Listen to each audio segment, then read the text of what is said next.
සියලුම ආචාර්ය මණ්ඩලයේ සියලු දෙනාගෙන් අවසරයි. අද දවසේ ලක්ෂ ගණනාවක ලක්ෂ ගානක ලිපි ද්‍රව්‍ය අරගෙන මේ මොහොතට පැමිණි ආදරණීය සහෝදර කැල මේ රටේ ඉන්න උත්තරීතර පිරිසක් විදිහට අපි සලකන්න ඕන.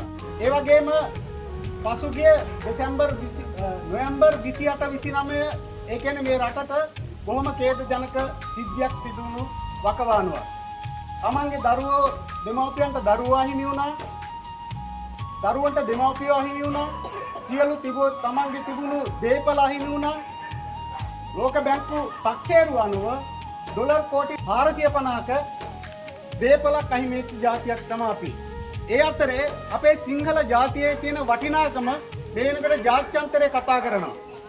අපේ නැතිබරිකම් තියෙන ඔය අතන 14ක් ඉන්න අතරේ මං හිතන්නේ තමන්ගේ පිළිකන්නට දෙපළ අයිනට වතුරාපු වෙලාවේ වන්දි ඉල්ලනකොට මෙවන් ආදරණීය උත්තරීතර මිනිස්සු මහ පොළොවේ හිටගෙන අද දවසේ මේ රටේ හැමතැනකම අතරමං වුණු අහිංසක ගම්වල අපේ වාගේ වනයාලයින්ගෙන් ඒ වගේම මේ වගේ දුක් විඳින ආදරණීය දරුවන් වෙනුවෙන් තමන් දුක් මහන්සියලා හොයන මුදල කවුරුත් දුක් මහන්සියලා හොයන මුදල් වැය කරමින් මේ දැයේ දරුවන්ගේ අධ්‍යාපනය නගා හිටවන්න කියන උත්තරීතර චේතනාවෙන් තමයි මේ කටයුතු කරන්නේ. එයාලට වෙන පිනක් කරන්න ඕනේ නැහැ. මේ අහිංසක මල් කැකුළු මේ රට බාරගන්න ඉන්න මල් කැකුළු.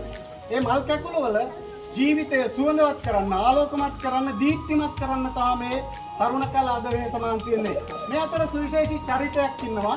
ඒ චරිතය තමයි සිරම්යඩිය විද්‍යාලයේ මේ වෙනකොට ක්‍රීඩා ගුරුවරයා විදිහට කටයුතු කරන විශාන්ත කියන ආදරණීය සහෝදරයා තමා මේ සම්බන්ධීකරණය කරමින් අපේ ක්‍රීඩා භාර ගුරුතුමා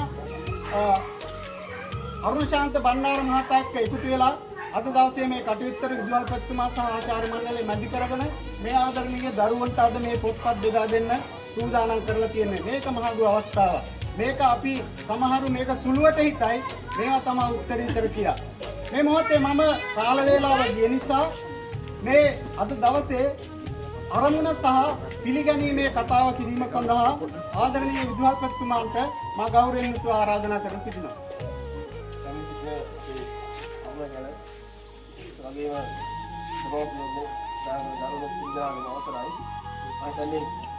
කියන්න ඕන ටික අපේ නිවේදක මහත්මයා කිව්වා.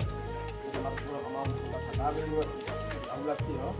එසේ වෙතත් මම සතුටු වෙනවා අවුරුද්ද පටන් ගන්නකොටම ඔය දරුවන්ට පාසල වෙනුවෙන් අපිට නමස් කරන්න හැකියාව ලැබීම ගැන. ඉතින් ඒකට අපේ නිවේදක මහත්මයා කිව්වා වගේ ඉරම්බියාගේ විද්‍යාලයේ ක්‍රීඩා පුහුණු අපේ ගුරු මහත්මයා සම්බන්ධීකරණය කරලා අපේ අංග සර් එක්ක සම්බන්ධ වෙලා තමයි වැඩි කරේ. ඉතින් මේ අවස්ථාවට සම්බන්ධ වෙච්ච ඔබ සින්දනාම මේ දරුවෝ වෙනුවෙන් දෙමව්පියෝ වෙනුවෙන් කොහොම ආදරයෙන් සල්ගෞරවයෙන් පිළිගන්නවා. වගේම ඔබ කරන මේ සත්කාරය මම කියන්නේ අපේ ආරයිනේ පාසල් වලට විතරයි ඔබ පේන ඇහෙන පාසල් වලට විතරයි සාමාන්‍ය රජයෙන් හරි කොහෙන් හරි අනුග්‍රහක දේවල් ලැබෙන්නේ. නමුත් මේ අපේ පාසල් වලට අමාරුවෙන් තමයි ගලාගෙන ඉන්නේ සම්පත් කෙනෙක්. ඉතින් ඒ අතරතුර මේ කරපු සත්කාරය පිළිබඳ අපේ බුද්ධහමත් එක්ක අපි යාවත් ජීවලා ඉන්නේ අටමහා කුසල් කියන ඒ පරිච්ඡේදයට මේ කුසලයක් හැටියට අපි සඳහන් කරනවා. ඒ තරම් මේක ලොකු වටිනාවක් මේ දරුවන්ට මේ වතුරේ උපහානියක් වෙලා සම්පූර්ණයෙන්ම යට වෙලා ඉතින් මොහොතක මේ අවස්ථාවේ මේ කරපු සත්කාරය බොහොම වටිනවා. බොහොම පිං බොහොම අගය කරනවා.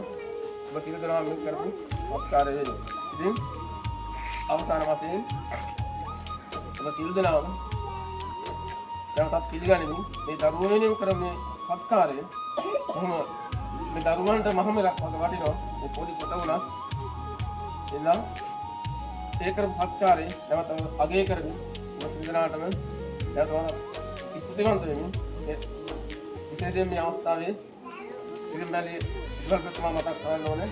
මොකද ඊයේ හවස මම කතා කරලා තිබුණා අයියේ අපේ වන්න විදිහක් නැහැ. තමස් මං අලුත් අවුරුද්දේ අපි කතා කරන භාෂාව අපි අර යවුණු හිතවත්කම් සහෝදරත්වයේ හින්දා ඔය ප්‍රමාණය එහෙම කියන්න එපා. මුංගලේ අනිවාර්යෙන් එවන්න. මොකද අර කිව්වානේ සර් එහෙම කියන්න එපා. ඉරිමි දෙන්නයි ඉන්නේ ඉස්කෝලේ. අනික කොම ගැහණු ගුරුවරු ඉතින් ළමයි කන්ට්‍රෝල් කරගන්න බැරි හින්දා සර් මට නවත්තා ගන්න වෙනවා. මම පහ එක පැයකට එවන්න කිව්වා. දැන් පැය 3ක් 4ක් ඇවිල්ලා මේ සර් බයිවත් දැන්නේ. ඒකත් දරාගෙන ඔයගෙන් මම දැවටත් මගේ ඒ විදුහල්පතිතුමාට ඔබට මගේ ගෞරවය මේ අවස්ථාවේ පුද කරනවා. එහෙනම් සියලු දෙනාටම බොහොම ස්තුතියි. අපි හිත කරගන්න. ඊළඟට මම සුවිශේෂී චරිතයක් මෙතෙන්ද කැඳවන්නලා ඇත්ති. ඊට පස්සේ අපි මෙතන මේ පොත්පත් ටික බෙදා දෙන්න සූදානම්. අර කිව්වා වගේ සිරම්බියඩියේ විද්‍යාලයේ ගරු විදුහල්පතිතුමන් අශෝක මැතිතුමන් එතුමන් නිදහස් කරලා මේ පැයකට යොපු එක දැන් පැය ගණනාවක් ගත වෙලා තියෙනවා. ඒ හින්දා මම ආදරයෙන් ආරාධනා කරනවා ඒ ආදරණීය මල්ලීට විශාන්ත ආදරණීය සහෝදරයාට ආරාධනා කරනවා ස්තුති කතාව සිදු කරන ලෙසට.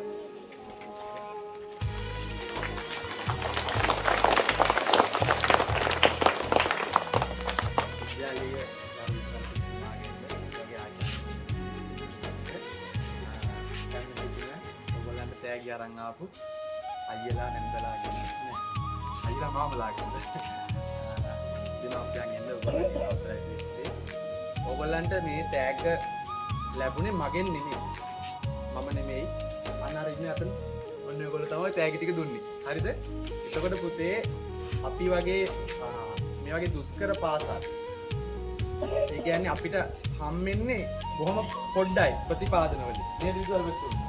එතකොට පුතේ දුවේ මම මේ ඕගොල්ලෝ වෙනුවෙන් හිතුවේ මමත් ඔබ වගේම කුංචි තැන ඉඳන් ටික තමයි මෙතෙන්ට ආවේ. අපේ අරුණ සර්ට මේ අවුව නම් ඔහම පොඩ්ඩක් පිටිපස්සට උනාට කමන්නේ. ගැටලුවක් නැහැ. ඔව් පුතේ ඒ වෙනට යන්න කමන්නේ. අපි කතා මේ මොකද? අවුවේ ඉන්න එපා. අධ්‍යාපන කටයුතු සාර්ථක කරගන්න. ඔබේ පවුල්වල ප්‍රශ්න ඇති. ඒ ප්‍රශ්න අධ්‍යාපනයට ගාව ගන්න එපා. ඉගෙන ගන්න ළමයා ඉගෙන ගන්න. ක්‍රීඩා වලට දක්ෂයි නම් අනිවාර්යයෙන්ම ක්‍රීඩා කරන්න. දැන් ඔයගොල්ලන්ට මේ බැට් බෝල් පවා ගෙනල්ලා දීලා තියෙනවා. මේ නම් මාමලා. ඒතකොට මම ඔයගොල්ලන්ට මේ අවුරුද්දේ 2026 වර්ෂයේ මේ පොත් ටික ඉගෙන ගන්න පොත් ටික දීපු මාමලා ටික කියන්නම්. කින්ස් රෝල් හංගේරිය. ඒගොල්ල එයාගේ රට. එතකොට ඒක නියෝජනය කරේ හසිත, මහේස්, සරුස, සෙරාන්, චතුවක්කා, විදුරංග, චමිල්, නිරෝස්, කැලුම්, චලනි කියන කට්ටිය. පමුදි. එතකොට ඒ කට්ටිය 1 2 3 4 වසර කියන කට්ටිය ඒ ශ්‍රේණි වලට පුතේ පොත් ලබා දුන්නේ. එතකොට 6 8 සිල්වියා ඩෝමන්ස්. එතකොට පිට රට එක්කෙනෙක් කියත්. එතකොට ඒගොල්ලෝ එයාගේ ටික අරගෙන මේ ප්‍රතිපාදන ටික අරගෙන මෙහෙට ආවේ සජිත් කියන මල්ලි. එතකොට ක්‍රීඩා බඩු ඕගොල්ලන්ට දීලා තියෙනවා මලිත්, අශාන්.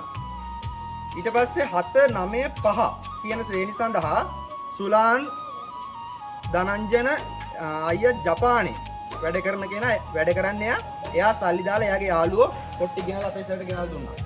ඊට පස්සේ 10 11 සිහින නෙත්සර යාළුවොත් එක්ක හරිස්චන්ද්‍ර ඉස්කෝලේ 2018 O level බැච් එක. ඒගොල්ලෝ තමයි උදව් කරේ. මම ඕගොල්ලන්ට ඒගොල්ලෝ මෙතෙන්ට සම්බන්ධ කර එක විතරයි කරේ. මම කොහොම චූටි දෙයක් කරේ පුතේ. ඒතකොට මම ඇවිල්ලා ආර්ථිකයෙන් ලොකු ශක්තිමත් මිනිස්සෙක් නෙමෙයි. මමත් ගමක ඉපදිලා පුදුම ගේමක් ගහලා පුදුම කට්ටක් කාලා ඉගෙනගෙන මේ අයියා දන්නවා හොඳ ආකාරව මගේ පෞද්ගලික ජීවිතය ගැන. හැබැයි අපි ඒ හිටපු තැන් වලින් දෙයියනේ කියලා අද කකුල් දෙක තියලා හිටගෙන තියෙනවා. ඒ හිටගත්තේ අංක 1 අධ්‍යාපනය, අංක 2 ක්‍රීඩාව. ක්‍රීඩාවට දක්ෂ ළමයෙක් ඉන්නවා නම් අම්මේ තාත්තේ අනිවාර්යයෙන්ම දැන් සර් ඉන්නවනේ. සර් කිව්වොත් ඔයාගේ ළමයා ක්‍රීඩාවට දක්ෂයි එවන්න කියලා. අනිවාර්යෙන් ඒක කරවන්න. මොකද බොහෝ දුරට ළමයට පිහිටන්නේ එක්ක ක්‍රීඩාව එක්ක අධ්‍යාපනය. අධ්‍යාපනයයි ක්‍රීඩාවයි දෙකම පිහිටන්නේ ළමයි බොහොම අඩුයි නේද ලොකු සර්? අඩුයි. ඉතින් ඔයාගේ ළමයාට ක්‍රීඩාව පිහිටලා තියෙනවා. ක්‍රීඩාව පැත්තේ යවන්නේ ළමයා. ඒක නිසා ගොඩාක් දුරට මේ පැතිවල ක්‍රීඩාවට යොමු කරනවා අඩුයි. දැන් අරුණ අයියා කියන්නේ ගොඩාක් දක්ෂ ක්‍රීඩා ගුරුවරයෙක්. ඒක නිසා ක්‍රීඩා පැත්තේ යන්න දුවේ පුතේ. ඔබ හොඳට ඉගෙන ගන්න. අද අපි මේ කරන දේ අපි බලාපොරොත්තු වෙන්නේ එකම එක දෙයයි. ඒ තමයි ඔබේ අධ්‍යාපන වැඩ කටයුතු සාර්ථක කරගන්න එක. ඒක ඔබේ යුතුයකම. හොඳින් ඉගෙන ගන්න. මේ දකින ජීවිතේ නෙමේ ජීවිතේ කියන්නේ. මේකෙන් එළියට යන්න උත්සාහ කරන්න කියලා ඉල්ලමින් මම කතාව අවසන් කරනවා. ආදරණීය දුවල පුතාලගේ ඉදිරි වැඩ කටයුතු සර්වප්‍රකාරයෙන්ම සාර්ථක වේවා කියලා ප්‍රාර්ථනා කරනවා. 11 වසරේ ළමයි හොඳට පාඩම් කරන පුතේ දුවේ. මොකද ඕගොල්ලන්ගේ අවුරුදු 11ක් ඉගෙන ගත්ත ජීවිතේ මේ මාස කිහිපෙ මේ තව මාස 2යි 3යි මේක ෆේල් වුණොත් උඹලා වැඩක් නැහැ. 11 වසරේ වුන් මේ ඉගෙන ගත්තොත් මේ අවුරුදු 11ක් ඉගෙනගෙන නේද සර් 6යි 3ක් දාගත්තේ නැත්නම් වැඩක් නැහැ පුතේ. දෙමව්පියෝ උදේ පාන්දර ලෑස්ති කරලා කන්න බොන්න දීලා අවුරුදු 11ක් ඉස්කෝලේ යොප් එක. ඒක නිසා හොඳට පාඩම් කරන්න. මේ ගැට ගහ ගන්න ජීවිතේ ගැටේ හරියට ගහ ගන්න කියලා ඉල්ලමින් මම නතර වෙනවා. ඔබ සැමට තෙරුවන් සරණයි ජෙස්පීටයි. කියන දේ මම කියන්නේ මේ ආදරණීය ලොකු දරුවන්ට ඔයාලා අද අදිෂ්ඨාන කරගන්න මේ දින තෑග්ග වගේවන්ම ආදරණීය සහෝදරයන්ට තමන්ගේ ආදරණීය දරුවන්ට ඔයාගේ අතිනුත් තෑග්ගක් දෙන්න පුළුවන් තැනකට අධ්‍යාපනය ලබන්න කියන ඉල්ලීම කරමින් අපි ඊළඟ මේ කාල වේලාව ගිය නිසා මෙම පොත්පත් බෙදා දීම සඳහා ආරාධනා කර සිටිනවා. එක ශ්‍රේණිය සඳහා අනුග්‍රහය දක්වපු ආදරණීය සහෝදර කැලෙන් එක් මහත්මයෙකුට ආරාධනා කර සිටිනවා. එම එක ශ්‍රේණිය දරුවන් සඳහා මේ පොත්පත් ලබා දීම සඳහා මේ ස්ථානයට පැමිණෙනවා.